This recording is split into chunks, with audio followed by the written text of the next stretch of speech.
Hey everyone, give me 1 minute here. I'm having a technical difficulty moment.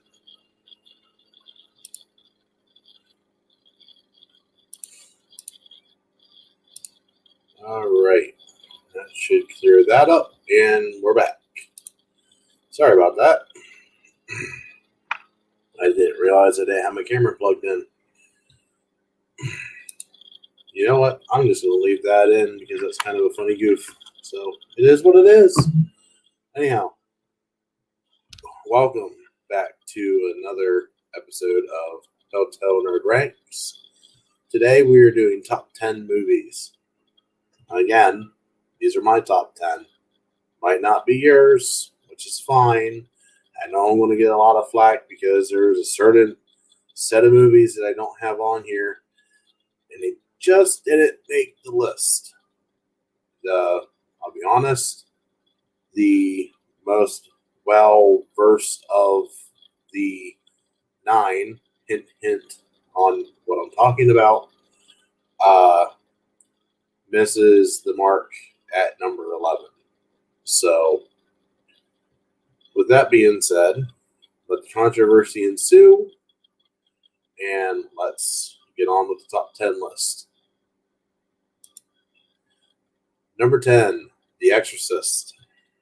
Because you can't have a top 10 list without The Exorcist, and I didn't know where else to put this, and I know I'm going to get shit for it being at the bottom of the list, and that's fine. In all fairness, I'm not the biggest horror fan, so I do appreciate horror movies for what they are, and I have no issue with a good horror movie. Just this one is the one that always resonates for me, and it had to be on this list. So, and anybody that knows me knows I love me a good disaster movie, I love me a good sci-fi movie, and I love me a good comic book movie. So this list is going to be skewed that way, I can guarantee you. I mean, I can't really say much about The Exorcist other than what's already been said by like countless people, other than it's a horror movie classic. And if you like horror movie and you haven't seen The Exorcist yet, please see it. It is very good. I believe it was a 1970s release. I don't remember the exact year, but I'm pretty sure the decade was the 70s. So it's a great film. Number 9. This one's probably, let me double check here. It is the most recent release. Came out last year, actually. Greenland. If you have not seen this movie and you love yourself a good disaster flick, please watch this movie. This movie is stupendous. It does everything right that a disaster movie should do. It feels real. It feels visceral. It really does. It shows the immediate after effect of people finding out that everything's going to go to shit with a asteroid. Was it an asteroid or a comet? It was a comet, and it was breaking apart, was the premise. And everybody is trying to find ways to survive, and chaos ensues. And there's a program with the government that certain people are going to survive, and then there's a conflict of why they can't get on the plane, and it's good. I mean, I'm not doing it justice, and I'm being very broad strokes here for the sheer fact that I don't want to spoil anything because I want you to go in. Because basically, that's the information that they give you in the trailer, is exactly what I described. So, and it's great suspense leading all the way up to the ending.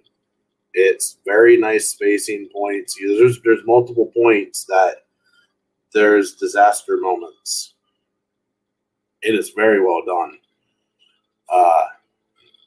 when they happen.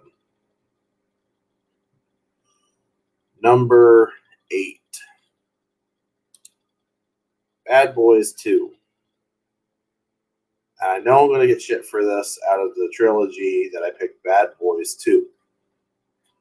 My opinion, and I used to be on the hate train with this movie as much as the next person, but since I watched all 3 of these films back to back to back, this film is severely the most underappreciated, underrated of the Bad Boys trilogy.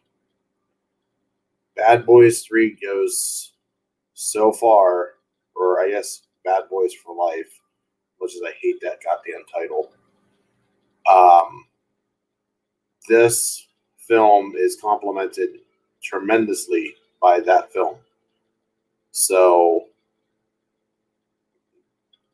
if you haven't watched all 3 of the Bad Boys trilogy back to back to back, take yourself an afternoon or an evening and watch them all in sequence. It's so much better watching them in sequence. It really, really is. I really don't have anything else to say about it. If you don't know the premise of Bad Boys 2 by now, it's been out for, 15, 20 years now? Just watch it. I think the original Bad Boys came out in 93. Bad Boys 2, I believe, was 2002. And then Bad Boys for Life was 2019, I believe. Might have been early 2020. I don't remember. I think it was early 2020, actually, now that I think about it. Men in Black, number 7.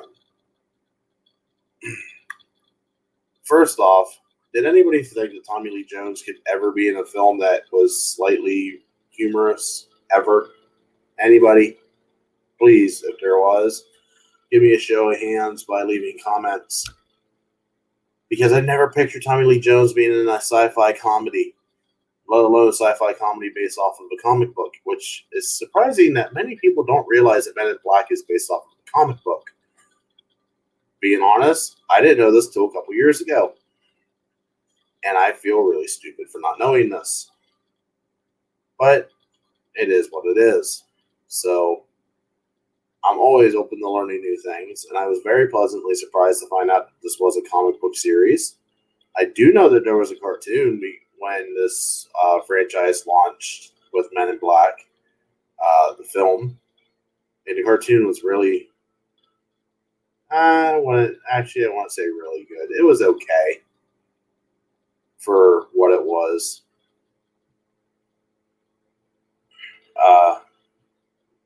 2 and 3 absolutely sucked balls, being honest.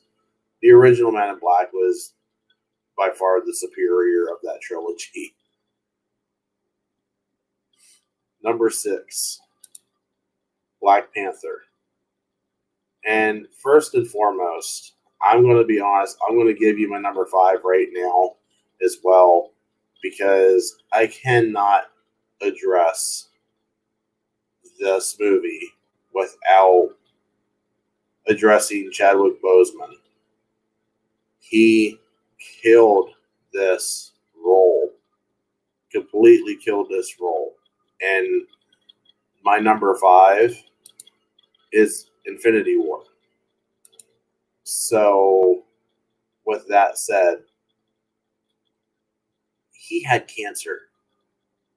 And he made this movie. He had cancer. He made Infinity War. He had cancer. He made Endgame. He had cancer. He made 21 Bridges, I believe it was called, which, mind you, is a kick-ass movie. And there was one other one that came out that was released on Netflix, and I can't think of the name of it right now. And again, he had cancer. This guy kicked ass while he was alive, and he never once slowed down. I cannot speak highly enough of Chadwick Boseman. He was taken far too soon.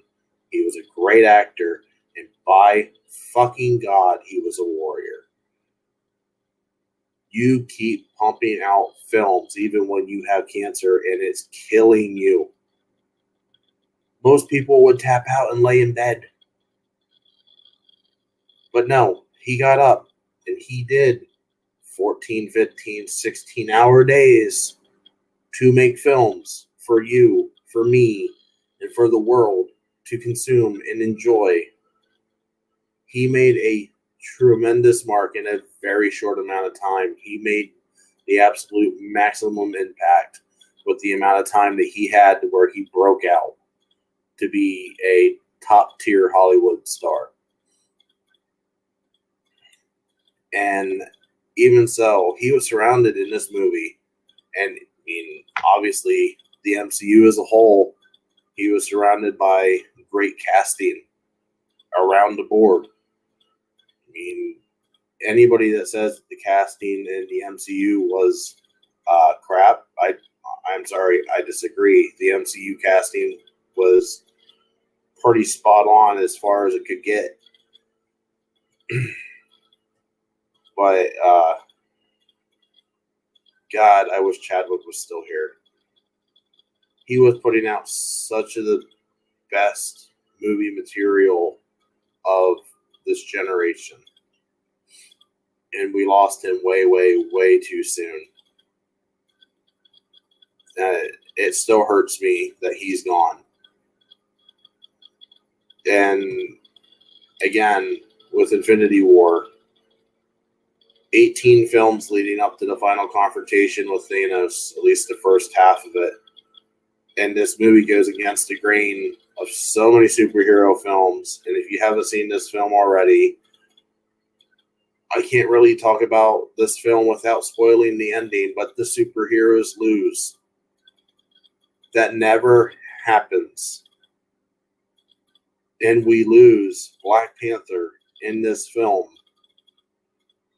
And he doesn't come back until very, very close to the end of Endgame. So again, if you haven't seen Endgame, I can't talk about these films without spoilers. And I try not to do the spoiler thing, but it's almost next to impossible at this point to talk about these films because they're so big in the zeitgeist of the general populace that you basically already know how these things happen, and if you don't, you're under a rock. So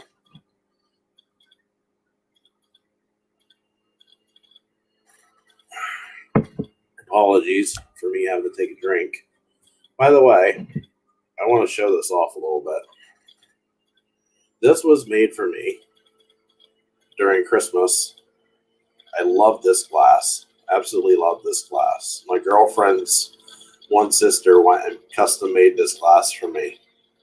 She does a bunch of custom things, glasses, shirts, decals, and she crushes it every time. It looks great. I have a custom decal on my car for Hotel Nerd, and it's amazing. It's still on there. It survived 2 major snowstorms, and it survived many trips to a car wash, and it's still there. So if you're interested in having a custom mug made, and if I show this side, it has my name, which is awesome. Nice little touch. I'm sure if you're interested in having a mug like that, I could probably get it made for you just by asking. So if interested, let me know, and I'll see what I can do. Just hit me up on Twitter if you want something custom like that made. So that's my nice little plug for my girlfriend's sister's side venture or main venture. I don't know which venture it is, but it's a venture nonetheless, and she crushes it. Staying in the realm of the MCU, we're going to go to where it all started. Number 4, Iron Man. Launched the MCU. Probably the best Phase 1 film. Even, in my opinion, it's better than the first Avengers movie even. I I know I'm probably going to catch a lot of shit for that opinion too. You know what? That's fine. It's my opinion. You're allowed to have your opinion. It's fine. As friend John from Movie Lovers Unite, former co-host of the Hotel Nerd podcast with me, has always said, film is subjective. Because I like something doesn't mean that you're going to like something. And you know what? That's fine. Totally fine. Just keep it classy. It's the only thing I ask. I will listen to your opinions all day long. Just keep it classy. Because I'm willing to learn new things. But I'm not going to be willing to be talked down to at the same time. But anyhow, Iron Man MCU launched. Also, the beginning of Robert Downey Jr.'s redemption. Because as far as I'm aware, Robert Downey Jr. pretty much hit the bottom of the barrel. And I believe he almost ended up killing himself on drug overdose, if I recall correctly. I probably could be wrong on that, and I think I am. But I know that he was heavy into drugs, from what the reports were. And this sparked his renaissance. So, I mean, that, and I love Iron Man. He's my favorite MCU character. So, just saying, I'm a little biased here. Number 3, Independence Day. And I'm sorry, I will full-throatedly argue this. If this film is not on your top 10, I don't care if it's the top 5 or a top 3. Top 10 has to be top 10 because this had state-of-the-art special effects for when it was released, and it has the most probably one of the most iconic film shots ever in film. Probably top 5 film shot ever, with the White House being blown up. I do not know one person on this planet that has seen film that has not at least seen that scene, especially on YouTube. Because if you look up iconic film scenes, I guarantee you that's going to show up within your first 10 videos of watching something on YouTube. I still remember seeing that in the theaters and being, pun intended, blown away by it. That and the cast isn't terrible either. The cast is pretty decent, all things considered, being honest. Number 2, and this is going to be probably the what the fuck pick of this list, Twister. I'm going to be honest. I'm a weather geek through and through.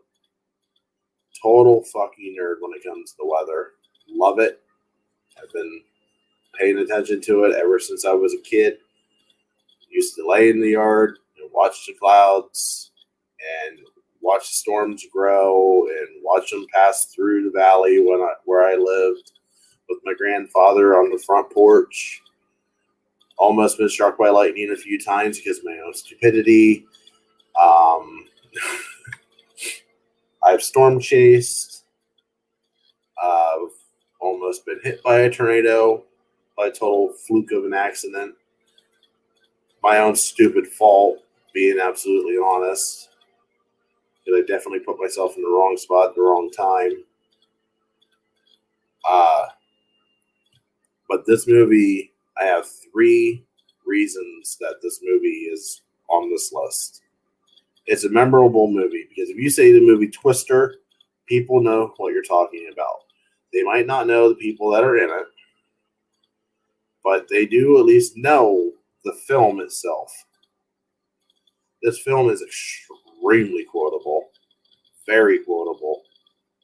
I use the one quote all the time, and that is the one with Dusty, which is Philip Seymour Hoffman's character. Yes, Philip Seymour Hoffman is in this film. He plays Dusty, and he's quite comical. He's actually probably my favorite character in the entire movie. And in a lot of ways, this film was influential. Really, really was. And other than Into the Storm, I mean, you can cheat and say The Day After Tomorrow had tornadoes in it, which fine. But I think Twister and Into Tomorrow or Into the Storm are the only ones that actually deal solely with tornadoes. Everything else is like, oh, big disaster film with tornadoes involved. So that's why it sits at number 2 on my list. And number 1. Anybody that knows me knows this. I am a sucker for Ghostbusters 1984.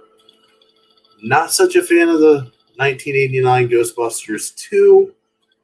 And I hate the 2016 reboot. Absolutely despise that. And no, before people jump my ass, no, it's not because it's all female.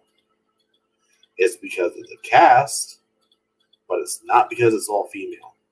So anybody that has that argument, I'm shutting that shit down right now. That cast was terrible. The only good character, and I can't even remember what the hell her name was the one that was the Egon character. Short of that, everybody was shit. Chris Hemsworth was shit. It was a terrible film. This film was great in every single aspect of the word. Great cast, great story, great backstory behind how this film was made. There was a lot of trials and tribulations for this film. This film almost never happened, to be absolutely honest. If you do not know the backstory behind Ghostbusters 1984, please watch it on Netflix. I believe it was The Movies That Made Us, I believe is the name of the series. And watch the Ghostbusters episode, because this film almost did not happen. They pulled this film off, if I remember correctly, in 10 months, which is absolutely obscenely absurd.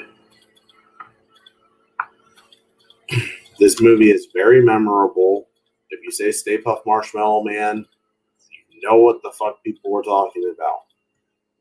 This movie is extremely quotable in so many aspects. I can almost verbatim from start to finish this movie, because I've seen this movie so many times, because I am such a big fan of this film. But with that said, that is this week's top 10. Please like and subscribe. Hell, dislike this video if it's not fitting your standards. Every interaction helps. And as always, this will all be released on audio at the same day that this will be released on YouTube. So if you don't want to watch the video and you want to listen to the audio, you're more than welcome to on any of your podcast providers. And with that, I will call it a night. Enjoy your week. And this one will be... Is there anything coming up when this one comes out? Super Bowl is this week. Just the date when this is coming out, actually.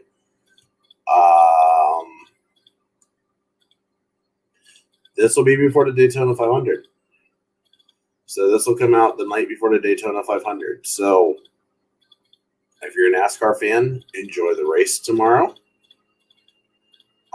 As of right now, it looks like I got to work, unfortunately, even though I was planning on hosting a Daytona 500 party, which is a tradition that I have in this house with my kids. So, yeah. Have a good night. Enjoy the race. Hopefully your football team won, the one that you were rooting for during the Super Bowl. Or I guess I can't really say Super Bowl because God forbid it's not allowed.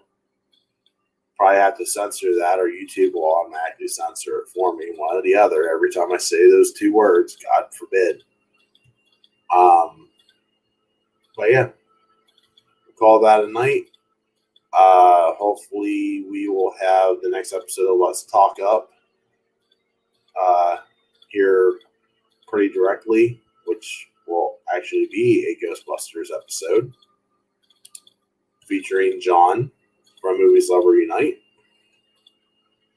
And as always, you can reach me at hotel_nerd86 on Twitter. You can find me on Facebook. Just look up Hotel Nerd. You'll find Hotel Nerd Network, and you'll find the Hotel Nerd Facebook group. And I will say goodnight. Peace out.